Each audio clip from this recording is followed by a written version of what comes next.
ओम शांति। दादी प्रकाश मणि जी के अव्यक्त होने के बाद से दादी जानकी जी ने 3 बार ओम शांति बोलने का मंत्र बहुत पक्का कराया। दादी कहती थी सिर्फ ओम शांति बोलना नहीं, परंतु उस स्वरूप में स्थित भी होना है। वे खुद अभ्यास करती थी, उस अभ्यास को अनुभव बनाकर, उसका रस लेकर, फिर वही रस सभी को मिले, सबकी बुद्धि में बैठे, इस पर ध्यान देती थी। इसलिए जब भी ओम शांति कहते हैं तो दादी जानकी सामने आ ही जाती है।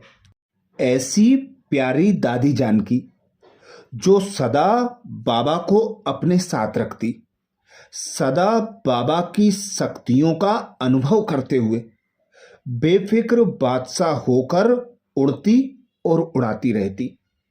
ऐसी दादी जी के अंग संग का अनुभव ब्रह्मा कुमारी सुदेश दीदी जो जर्मनी से हैं, वे बताते हुए कहती हैं, दादी की क्लासेस की मन पर अमिट छाप है। साकार बाबा के होते किसी भी दादी या दीदी के क्लास नहीं होते थे। बाबा की मुरली या फिर मम्मा की मुरली ही पोस्ट से भेजी जाती थी और बच्चे उन्हें ही पढ़ते थे। एक बार दिल्ली में पुणे से पोस्ट में कुछ नोट्स आए। ये दादी जानकी की क्लासेस थी जो इंदिरा बहन जी ने पोस्ट में बड़ी दीदी को भेज दी थी। वह पहली क्लास थी जो मैंने किसी दादी की सुनी थी। उसमें त्याग, तपस्या और सेवा पर बहुत गहरी पॉइंट थी। उसे सुनकर मन में आया कि यह तो सचमुच हमारे ब्राह्मण जीवन की नींव है। फिर उनकी दूसरी क्लास सुनी। 3 प्रकार का पुरुषार्थ। पहला देह तथा देह के संबंध का त्याग, दूसरा लोक लाज और कुल की मर्यादा, और तीसरा मन तथा कर्मेंद्रियों पर कंट्रोल। क्लासेस सुनने के बाद मेरा दिल हुआ कि मैं इनसे मिलूं कि वह कौन बहन है। पहले तो बहन ही कहते थे, बाद में दादी कहना शुरू हुआ था। दादी जानकी से मेरा नजदीक का संबंध तब हुआ जब ब्रह्मा कुमारियों की ट्रेनिंग करानी थी। नवंबर 1968 में ट्रेनिंग सेंटर मधुबन में बन रहा था, तो बाबा ने मेरा हाथ पकड़कर दिखाया था और कहा था कि बच्ची, ये ट्रेनिंग सेंटर बन रहा है, तुम्हें यहाँ कुमारियों को ट्रेनिंग करानी है। तब देखा कि दादी जी कभी साधारण रीति से क्लास नहीं कराती थी। प्रैक्टिकल में ब्राह्मण जीवन की नींव मजबूत बने, ईश्वरीय मर्यादाओं में सभी पक्के रहें, यह दादी अपने संग से और शिक्षा से सावधानी देती रहती थी। दादी जानकी जी का नेचुरल आत्मिक भाव का अभ्यास बहुत था। दादी जी के साथ मेरा बिल्कुल नजदीक का संबंध 1974 से हुआ, जब मेरा विदेश जाना हुआ। दादी जी भी 1974 में ही विदेश सेवा पर गई थी, मुझसे कुछ मास पहले। उस समय 3 कमरों का मकान था और ऊपर की मंजिल पर एक अफ्रीकन युगल रहते थे, जिनका खान पान, रहन सहन भी बिल्कुल ही अलग था। फिर भी दादी एकदम निरसंकल्प। बाथरूम भी अलग नहीं था, उनके साथ ही शेयर करना होता था, अपने नियम मर्यादा में रहते हुए। ऊपर रहने वालों के प्रति भी दादी जी की बहुत स्नेह की भावना रही। शुद्ध वाइब्रेशंस रहे, जिससे उनके मन में भी दादी जी के प्रति बड़ा सम्मान रहा। नेचुरल आत्मिक भाव का दादी जी का अभ्यास बहुत था। योग करती थी तो भी ऐसे जैसे कि ओम शांति के मंत्र में स्थित होकर। यही अभ्यास दूसरों को भी कराती थी। दादी जी कहती थी कि बाबा ने हमको बहुत सुंदर अनुभव कराया है, ऐसी दृष्टि दी है कि शारीरिक रूप दिखाई ही नहीं पड़ता। दादी के मन में सदा यही स्नेह की भावना रहती थी कि सभी बाबा के बच्चे हैं। दादी अपने हाथ से कुछ ना कुछ बनाती जरूर थी। एक माता सुबह क्लास के बाद भोजन बनाकर जाती थी, फिर भी इतनी बड़ी दादी होते हुए भी, सभी के साथ रहते हुए भी दादी अपने हाथ से कुछ ना कुछ बनाती जरूर थी।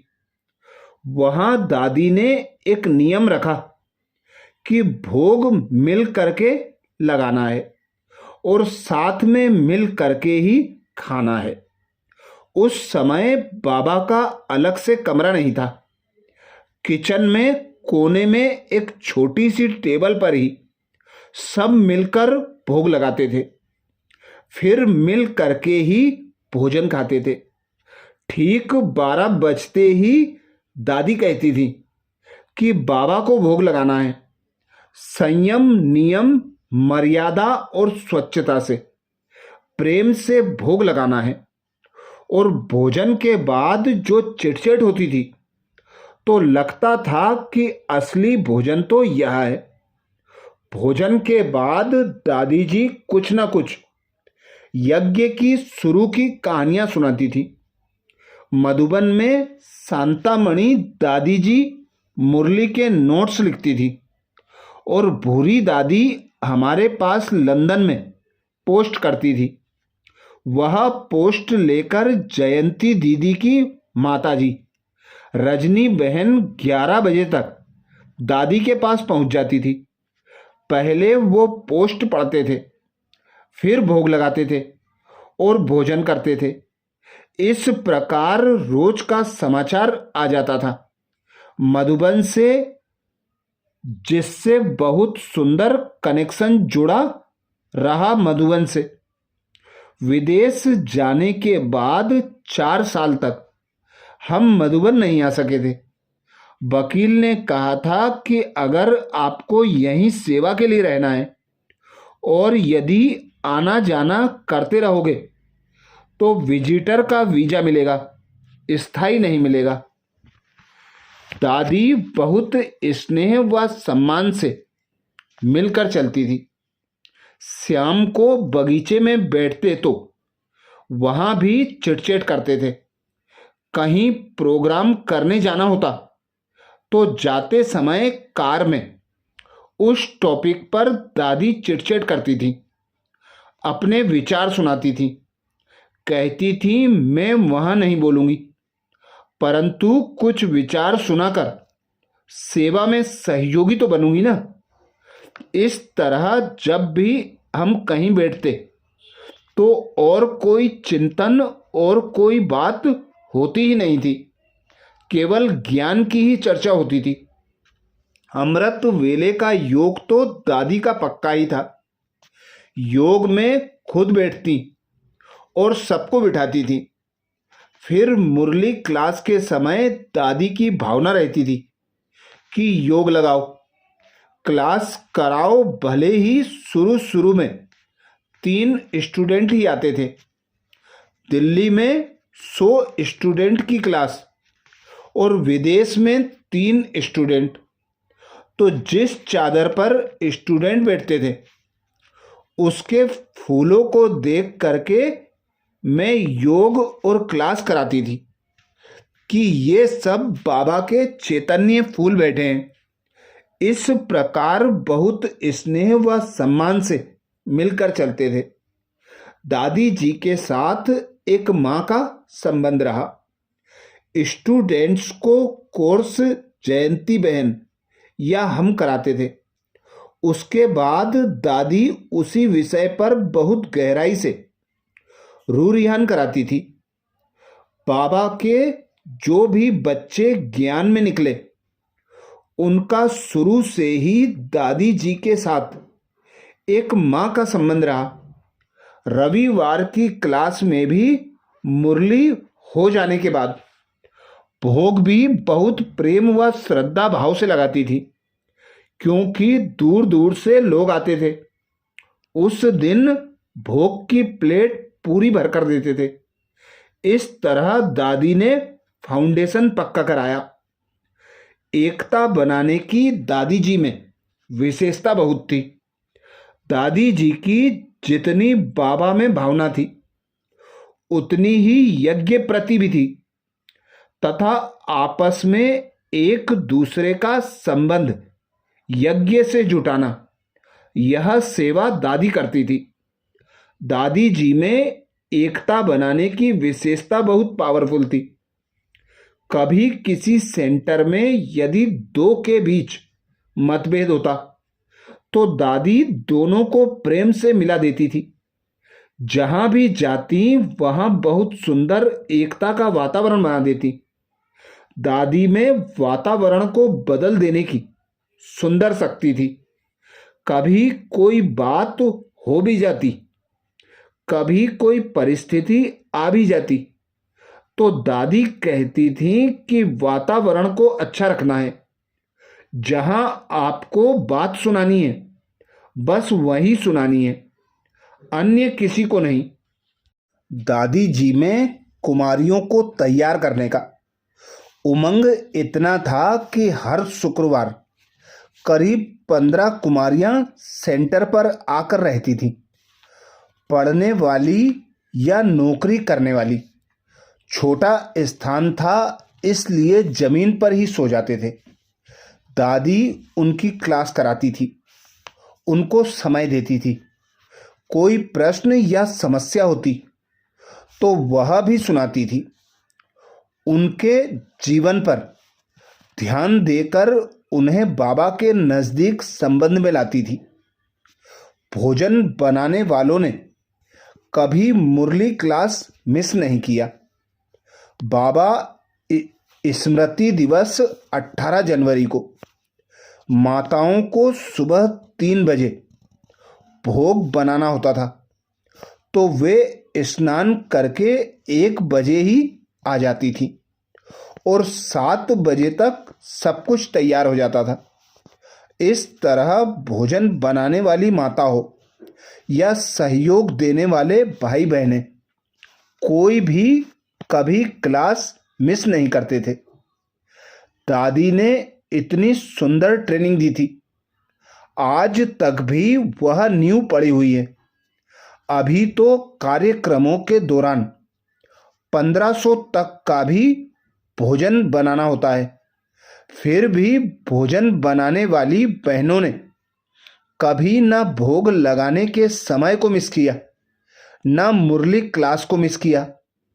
पहले मुरली क्लास होता है, फिर सबको भोग मिलता है। दादी खुद क्लास कराती थी, तो दादी की नज़र में आ जाता था कि कौन क्लास में नहीं है। बेशक लाउड स्पीकर लगा होता था, तो भी बहनें सब काम निपटा कर क्लास में पहुंच जाती थी। सबकी रुचि दादी ने योग में बढ़ाई। दादी कोई भी कर्म जल्दी जल्दी नहीं करती थी। जैसे अमृत देते वक्त भी बाबा वाला सिस्टम ही रखा। एक एक बहुत प्यार से आए, अमृत ले, दृष्टि ले। गुरुवार को सुबह 9 भी बज जाते थे। जिसकी छुट्टी होती थी वे अमृत लेके भी यही सोचते थे कि इतने शांत वातावरण को छोड़कर क्यों जाएं। जब तक सबको भोग मिल रहा है, तब तक हम भी बैठकर योग करें। इस तरह योग का वातावरण बनाकर दादी ने सबकी रुचि योग में बढ़ाई। इसी प्रकार रक्षाबंधन के पर्व पर भी दादी जी एक एक को आराम से राखी बांधती थी। हम तिलक लगाते, टोली देते थे। एक एक को प्यार से दृष्टि दे करके बाबा से उनका संबंध जोड़ती थी। यदि यह कार्यक्रम शाम को शुरू होता तो कभी कभी रात का 1 भी बज जाता था और लगता था जैसे कि हम अव्यक्त वतन में बाबा के पास बैठे हैं। आपसी संबंध जुटाने की दादी जी की विशेषता थी। कभी कभी दादी क्लास में आती तो ऐसा लगता जैसे कि एक लाइट चलकर आ रही है। सिर्फ क्लास की बात नहीं, किसी के साथ बैठती है, किसी से मिल रही है तो भी उतने ही ईश्वरीय स्नेह का अनुभव होता था। सबको टोली वरदान देते वक्त भी वही ईश्वरीय अनुभव होता था। मधुबन जाते तो भी दादी से छुट्टी लेते, मधुबन से आते तो भी दादी से मिलते। आपसी संबंध जुटाने की दादी जी की विशेष विशेषता थी। शुरू शुरू में ऑक्सफोर्ड में इंग्लिश मुरली हम पढ़ते थे। मुरली क्लास से पहले 10-15 मिनट दादी क्लास कराती थी। लोग सुनने के लिए पैसेज में भी खड़े हो जाते थे। फिर दादी ऐसे किसी को जाने नहीं देती थी। सब दृष्टि जरूर लेते थे। बादाम छील करके रखे हुए होते थे, वह देती थी। बादाम देने का नियम तो दादी ने आखिर तक जारी रखा। अच्छा, ऐसी गुणों से संपन्न दादी जी को हमें कदम कदम पर फॉलो कर दादी के समान बनकर दादी जी को सच्ची सच्ची श्रद्धांजलि देनी है। ये विशेष दादी जी के अंग संग का अनुभव ब्रह्मा कुमारी सुदेश दीदी का था, जो जर्मनी से हैं। अच्छा, ऐसे ही और विशेष अनुभव सुनने के लिए बाबा के चैनल को सब्सक्राइब करें। वीडियो को सभी बीके भाई बहनों को शेयर करने की सेवा जरूर करें। ओम शांति।